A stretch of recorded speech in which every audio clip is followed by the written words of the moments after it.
Good morning everybody, welcome from Australia. My name is Chrissy and in this video I'm going to be giving you a channel prediction reading for the 3rd of February. Now I just do updated channel readings and just see what messages come through. For anyone out there who's looking for some guidance, I'm just here with my dogs at the moment, so excuse them trying to get my attention. So I'm just going to close my eyes and we'll just get started and see what messages come through.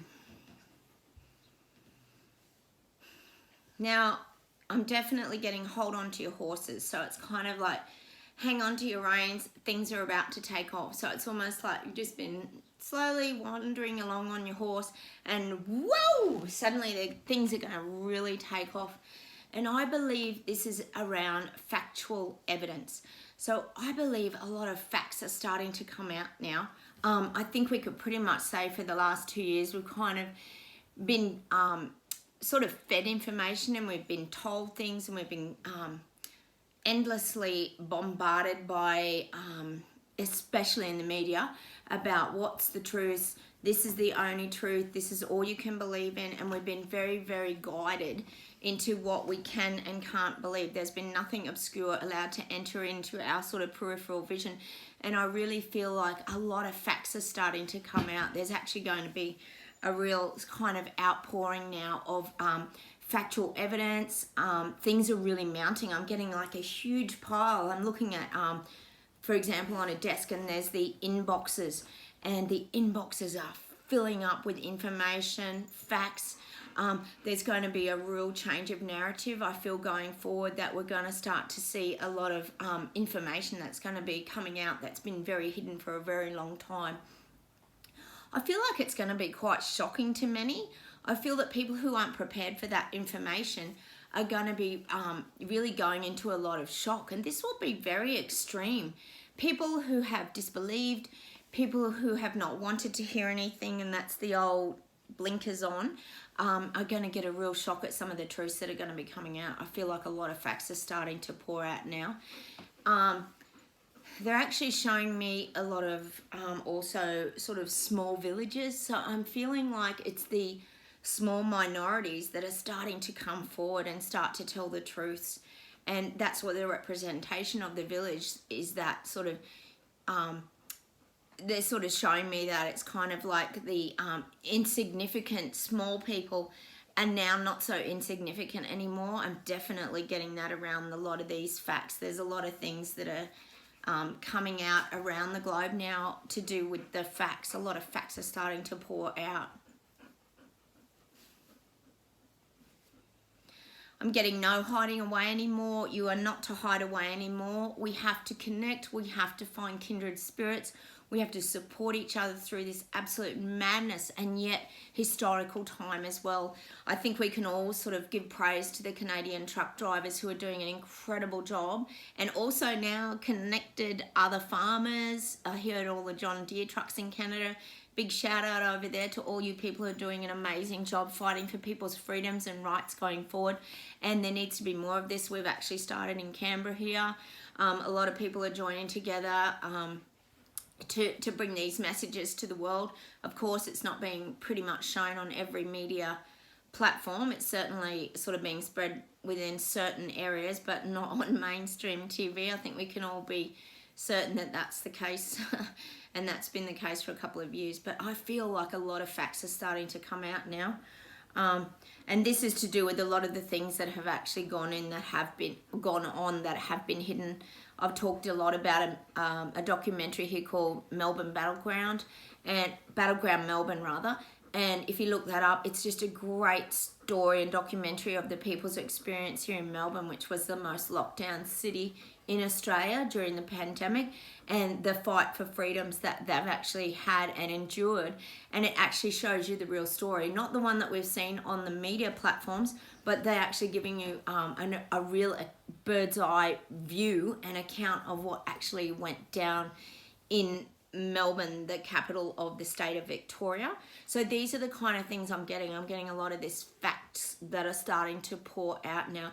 People are going to be shown visions, and it's going to be quite horrifying. I feel like people are going to be really shocked by some of the things that they're going to start seeing.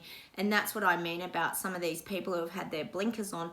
They're not prepared for some of the things that are going to start to be shown, be heard, and be seen.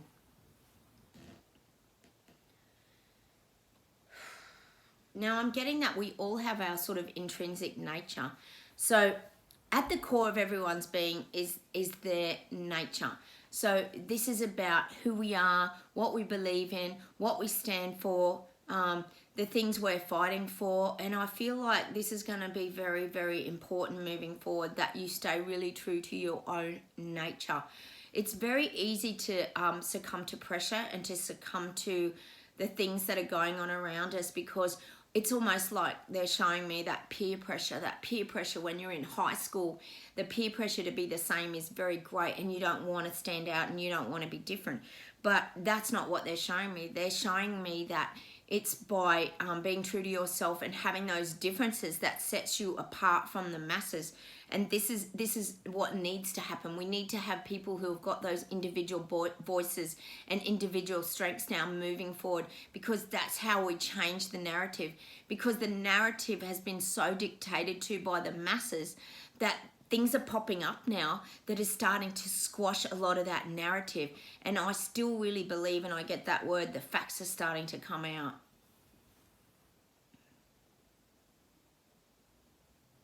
Now, it will take time. They're saying that it will take time for some of these sort of energies to subside. So things that have been very hostile, things that have been turbulent, things that have been rising to do with a lot around the segregation divisions, the divides that are going on in the current energies right around the globe. This isn't just here in Australia, this is right around the globe, that these things are starting to filter through. And it's like I said in one of my other videos, it's like the cracks are forming in the dam.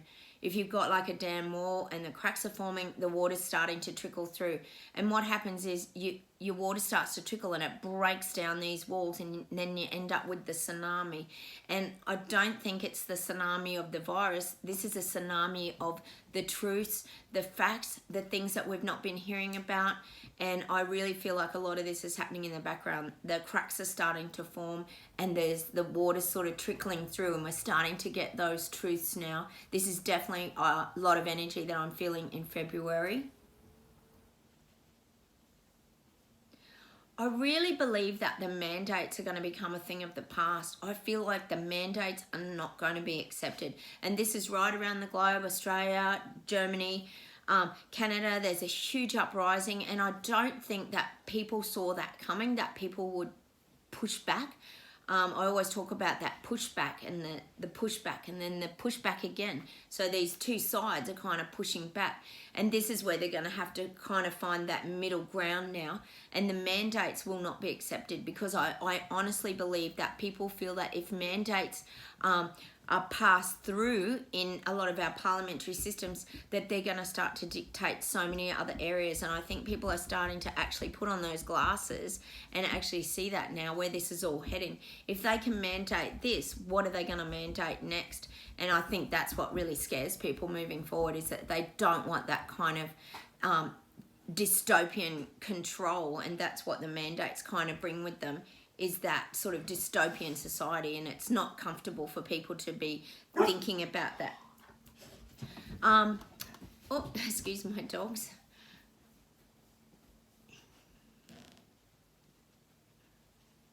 I also believe, and I talk a lot about this climate change, that, give me a soap.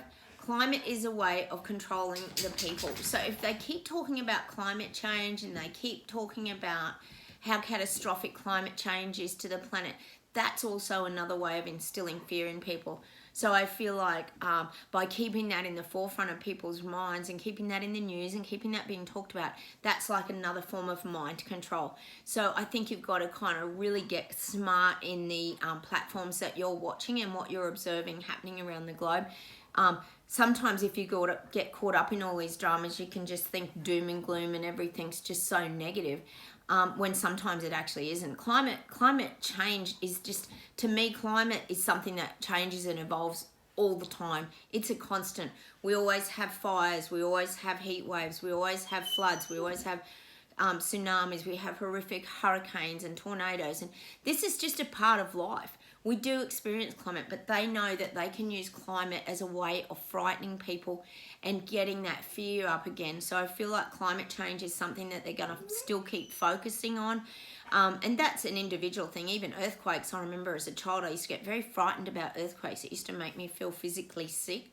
So this is the way they sort of go about scaring people, is if they can keep that fear up in people, then they have much better control. And I think that's something to really be aware of when they're talking about climate change, and that you kind of have to detach from these things and just know that, you know, climate does have a cycle, and things do change. Things are constantly evolving. We know that from past history. If we look back at anything that's happened in history, we know that climate's played a big part in the way that landscapes are formations are created, and different things. That's all very normal. So I think that's something that you can't get into too deeply. You've got to sort of detach from these kind of things as well. Don't get all caught up with that climate change and get caught up with that fear of, oh my gosh, the world's getting hotter, and frightening yourself. You've got to stop those things now and try and detach from that sort of narrative as well, because again, it's all about fear. If you can get that control, wow, you can really create a lot of things in this world, that's for sure.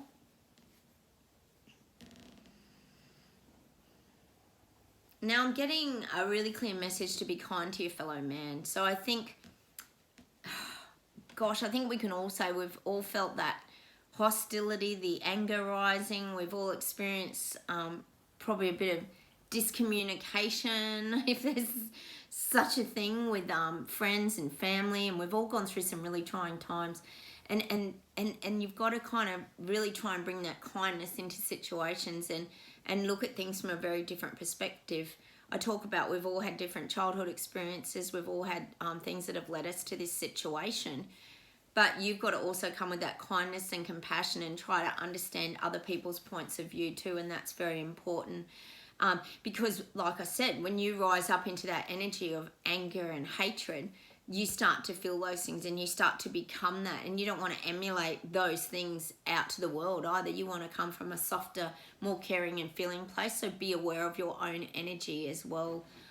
That's an important part of the message at the moment, is to just stay in that soft, caring and heartfelt place.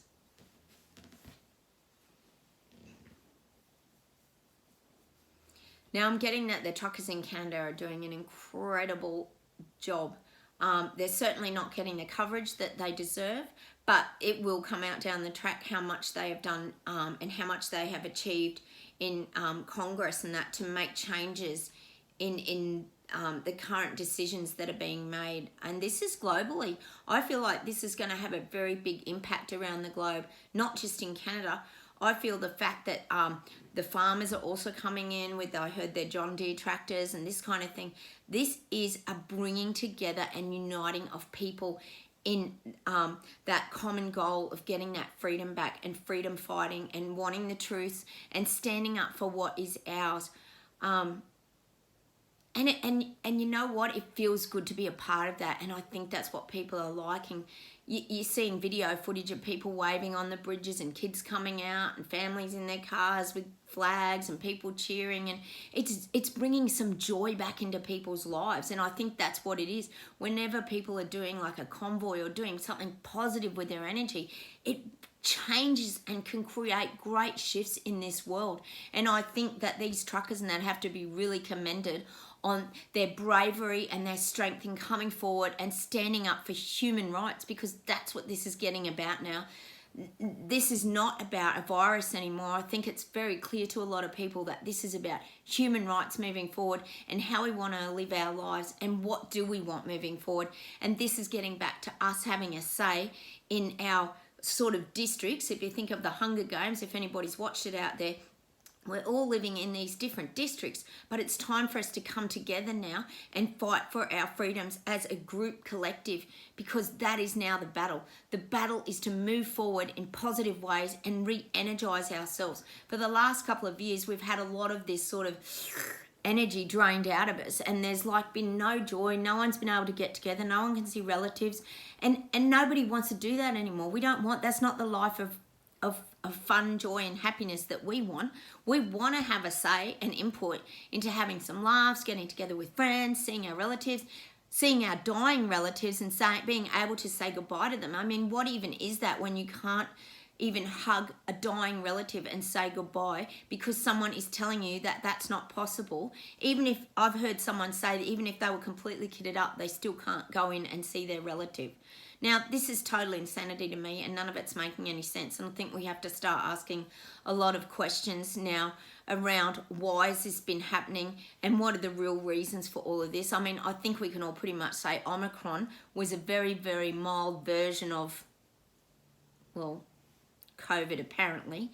And I think the way they have dramatised it here in Australia, and I'm sure in countries you've lived in, has been like completely over the top. So I think now a lot of people are starting to question why they're pushing these boosters so much for an illness that is very, very mild. And as they say, normally variants start to become a lot more mild in their symptoms and that. So why, just because it spreads more doesn't mean that it's going to create more deaths in ICU, and they sort of over dramatise this on the media, and I think we're all fully aware of that. So look, these are just some of the messages coming through today. This is about collective energy, changing that energy, changing that vibration, uniting, getting really strong and staying really tough in our beliefs and our strengths moving forward, because we want to start having a say in our lives. Don't sit back and rest on your laurels. Get out there and start to make a difference in this world, because we've got a lot of life to live yet, and we don't want to be stuck living in this dystopian societies full of tyranny, having no say in our futures and the freedoms for our children as well. So look, just some food for thought today. I just wanted to see what came through. Look, I love having you guys out there subscribing to my channel, talking amongst ourselves. It's great to share our experiences. So leave me comments below. I love hearing from you guys and what you're going through and what your experiences are. Hit those like buttons, because that keeps the messages of mine going around, and share if you need to share my video to someone who you think it might be helpful for. And I will see you in that next video. Take care, stay strong, and bye from Australia. Bye.